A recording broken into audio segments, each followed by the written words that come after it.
Greetings! You're watching Septum Sen vs. the World. I'm Septum Sen, and today we are going to get back to business, as far as reviews are concerned anyway. I've been kind of watching a long haul show, and that's made it a lot slower in my reviewing process, though I do plan on finishing Freddy's Nightmares and getting that up relatively soon. But I have watched another film, Trick or Treat. Not to be confused with Trick or Treat, which is a fairly recent anthology film, a very good horror anthology film. This is more of a cheesy 80s horror film. And when I was introduced to this film and I was told Gene Simmons is in it and Ozzy Osbourne is in it, I was like, oh, well, okay, I've got to see this. Then I had to track it down, and tracking it down is a is a pain, so to speak. It's not exactly in print. The next film that's going to be discussed on the particular show is the film Kiss versus the Phantom of the the Phantom of the Park, which is near impossible to get on an actual DVD. But I'm going to link to the Movies Galore Inside Movies Galore discussion so that you can actually see this for yourself for this film. So let me get started with what this is about. This film follows a average teenager who's really into his metal. He's somewhat of an outsider. He's got like maybe one or two friends at school. The rest of them look at him as just like strange. The jocks and bullies pick on him, all those basic qualifications. The main focus of his life is he knew that there was this great heavy metal star that had come from this school, and of course the big thing is he wasn't allowed to play at the school, but he got revenge by becoming a big metal star. Well, unfortunately he ends up dying in a fire. But his friend is a radio DJ, and he is able to get a hold of a copy of the last album. On this album are these backwards lyrics, but they keep changing when he plays it, and they keep telling him things that he can do to get revenge. Eventually, this turns out to be something very supernatural and very strange and very metal. So that's my description, trying to keep as many spoilers out as possible. So what was good about this? Well, I mean, one of my favorite parts of this was Ozzy Osbourne, because he plays a character that is so unlike Ozzy Osbourne that it makes you laugh just to see it.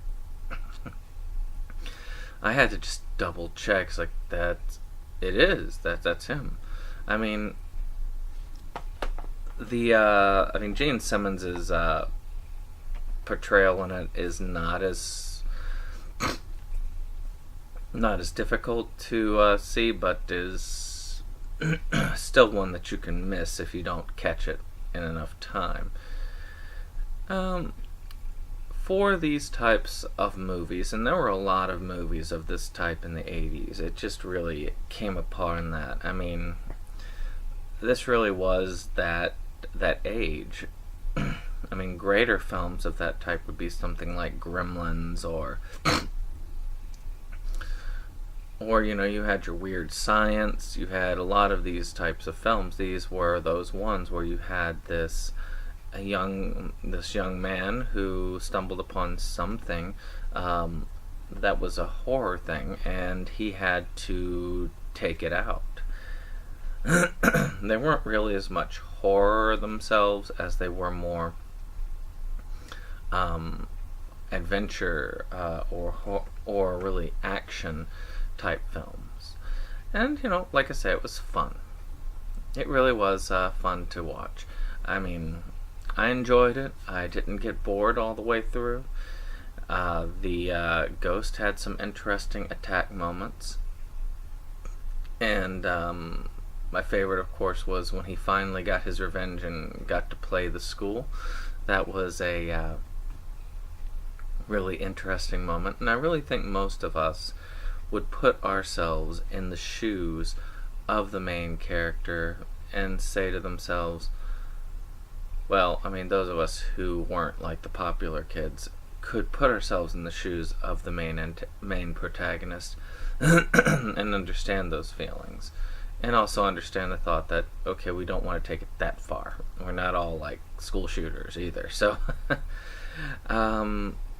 that's pretty much the likes of this. Now, dislikes. I thought that some scenes really didn't need to be in there. I mean, that scene with the cassette tape and the lizard, there's some sort of lizardy monster raping and killing a woman or really severely injuring a woman in there. That had nothing to do with the basics of the plot. Matter of fact, I still did not have the lizard thing explained to me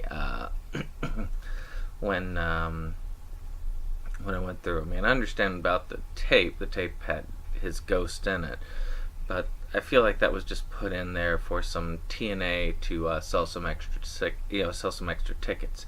That was really, to me, it was an unnecessary scene. The other things, of course, Gene Simmons and Ozzy Osbourne are top billed. I mean, look at this. Now, with top billing, you would expect to see them, right? Not necessarily. I've run into this before. I mean, Danny Trejo is one that they use this a lot with as well. I've seen a lot of movies with him about top billed, and he's in there for like 5 minutes. And that's the same with these two. I mean, you've got Gene Simmons as a radio jockey, and Ozzy Osbourne as, well, I'm not going to ruin it for you on that. But once you do find out and you see him, it is worth it for Ozzy Osbourne. I will say that. To me, I think they could have used those characters a little bit more, given it a little bit more room for that top billing. I mean, both those characters had a lot of potential to be utilized a little bit better. It's just one way of them, again, to sell tickets. Those are the two major problems I have with this. I mean, for the most part, it's pretty average for films of that time. Not particularly bad, not particularly great, but still a decent film overall. And so, with all of that, I will go ahead and give my rating for this particular film. I would rate Trick or Treat a 7 out of 10. I liked it better than average, and I did think it was really good. I consider it somewhat of a classic, especially after the discussion that we've had on it. I probably would have rated it a 6 before that, but understanding what it meant to a lot of people and underground how successful this film could be, it gets a 7. So if you want to track this down, I don't know exactly where it can be streamed as much. I got it on Amazon. I found one that wasn't so bad price-wise. Had a couple scratches on it, but it played. But I give it to your own discretion. Go and hunt, and you too may be the owner of trick or treat. Alright, well, again, thanks for watching. If you like this video, click the like button. Of course, subscribe and share it with your friends. Now, if you have seen this film, please let me know your experience with it. Write me in the comments. I do always answer my comments unless they are spam. I will I will check them out. So, thank you very much, and I will see you on the next one.